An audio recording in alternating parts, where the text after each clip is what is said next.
On this episode of the Ask Mike Reinold Show, we have another baseball-specific episode where Dave, Dan, and Mike just sit there and Lenny and I answer all the questions. So, great episode. So, we what are we talking about? I don't even remember now. So, we're talking about injury prevention programs in baseball players. We're talking about some concepts on GIRD and what to treat. And then we finally talk about, is there a correlation between UCL injuries and biceps pain? The Ask Mike Reinold Show. Helping people feel better, move better,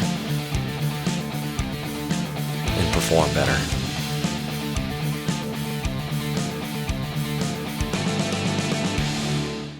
Welcome back, everybody, to the latest episode of the Ask Mike Reinold Show. We're up at Champion PT and Performance up in Boston. I'm here with Lenny Macrina, Dave Tilley, Dan Pope, Mike Scaduto, our three blind mice, whatever, our three musketeers, our three blind mice. Three Stooges? Three Stooges? Wait, we got plenty of episodes in the film, we'll see. I like Three Stooges. We have our Three Stooges here, our PT clinical students here that are just kicking some butt. We have Haley Brinkman from University of North Dakota, Matty B. Birkenstein, the Birkinator, from where are you from? University of Utah, and our excellent veteran clinical student at this time, Brooks Klein from UNLV. Brooks, take it away, my man. All right, Jennifer from West Hampton, Massachusetts. Our orthosurgeon saw the study from AJSM in 2018 about the prevention program for medial elbow injuries in youth baseball players out of Japan, and was wondering if there was more research to support this.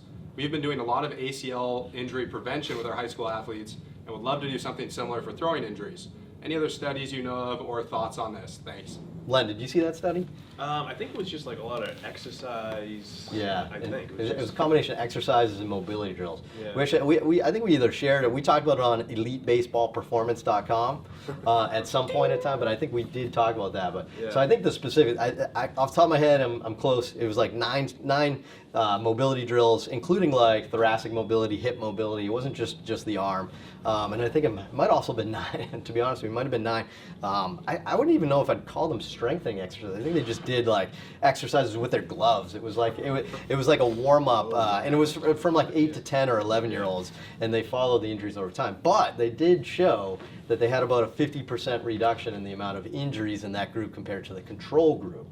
So I think it definitely comes down to like everything works to an extent, but I don't know. Anybody, any thoughts on that? I mean, I don't think there's any other literature on a preventative program out there, but I think we all think it works. Sounds like we need to do that though. For me, I would say, we kind of do that to an extent. We just don't have, a research study supporting it, I guess. So, take all the literature from the ACLs and really try to, see what they do. They're working on neuromuscular control. They're working on strength, those types of things. Like, take that for us. And man, I'd like to see if we can do an even better job, because I didn't even like all the drills that they had in that article. Like, they did sleeper stretch and stuff like that. Like, they had a bunch of different things in there. But, I think if I know, actually one of the other results was that they didn't really get stronger. I think lower trap was the only one that got stronger. Nothing else did. But they didn't really do strength exercise. Mm-hmm. So imagine if you actually did strength exercises. So so I guess to answer your question, it was a cool first look at this. We probably need to design a better study. Yeah. Right? Makes sense? Mm-hmm. Good. All right. That was an easy go on. What's up? What do we got? Haley, what do we got? Rich from Madison. Hi, Mike and team. I'm a student PTA, and I'm currently completing a clinical rotation in an outpatient clinic. I gave an in-service on internal impingement of the shoulder and used, thank you, the Inner Circle webinars and other resources for my content. At the closing of my in-service, I was asked by supervising PT, should we focus on gaining internal rotation if we find limitations, such as with throwers? If we already have extreme external rotation, then focusing on gaining internal rotation, wouldn't that create more instability within the joint? Thanks, guys. Brilliant. Yeah, that was good. Wait, I hear a Lenny rant coming. You answered your question? No, he didn't. His clinical instructor did. Brilliant. Your clinical instructor's right. So GIRD, Len, what do you think? GIRD? I mean, it's normal, and we talked about this a bunch. So What's normal? internal rotation deficit is normal because of the bony adaptations that happen in the shoulder joint with throwing when they're, around 10, 11, 12 years old. They get excessive external rotation. The capsule becomes more lax because of that. So it's a very normal adaptation that occurs. So to try to restore all that internal rotation, yes, it's probably going to cause more harm than good. Yeah, I mean, In a nutshell. the way we treat GIRD is we don't compare internal rotation side to side. We add up ER and IR, we put it together in total rotational motion, and then we try to do a calculation to see if we do think it really is. I mean, if you have 10 degrees less internal rotation, but you have 10 degrees more external rotation, then you have equal total rotational motion, and I wouldn't mess with that. Yeah, the old school of internal rotation deficit GIRD being 15, 20 degrees, make sure you get it symmetrical, and everything, it's gone. Yeah, I don't even like any of the studies that try to show like a certain number is bad. I don't know. I don't think that's accurate. The way we treat GIRD, and just because you have a limitation in internal rotation, you can't just blindly do stretches. You can't just blindly do sleeper stretch. You can't just blindly do posterior capsular moves. You have to assess both sides with total rotational motion and figure it out. And look at flexion. We're starting to see that flexion may be a culprit as well. So if passive glenohumeral flexion on the table, if that's limited, then that might be something to go after too. And then what's causing that is probably more soft tissue changes in the back of the shoulder joint, lats, teres, things of that nature that you probably need to work on, not necessarily stretching into internal rotation. So I think that's another thing. Nice. Yeah. Good, yeah, good one. So you got to put it all together, right? So good. Nice. Matty B. Birkenstockenstein. What up, buddy? All right, so we got Jake from Birmingham. Great show. I was wondering if you all can speak about the relationship between the UCL and the bicep. I often hear people complain about bicep tightness before and after UCL reconstruction. Is there a relationship between tight biceps leading to UCL stress? Thanks. All right, that's an interesting one. So biceps and UCL.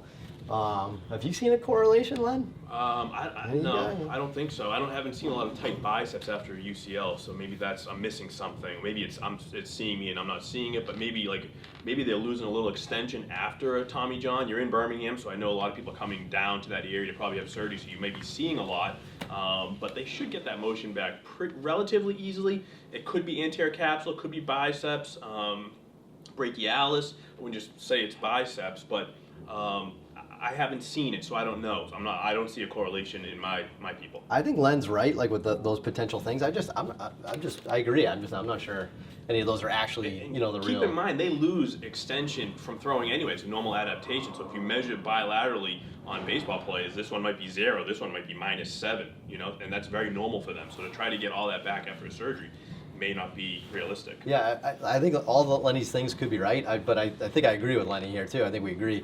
I don't think there's a correlation. But baseball players tend to get tightness and soreness in their biceps in general, just from eccentric deceleration of the elbow extensors. So developing a parallel is like force. It's parallel. If you hurt your elbow and you tore your Tommy John, then you probably pitched a lot. You're probably sore. So other stuff like your biceps probably come in. But I don't know. I don't think anybody's seen more Tommy Johns than us.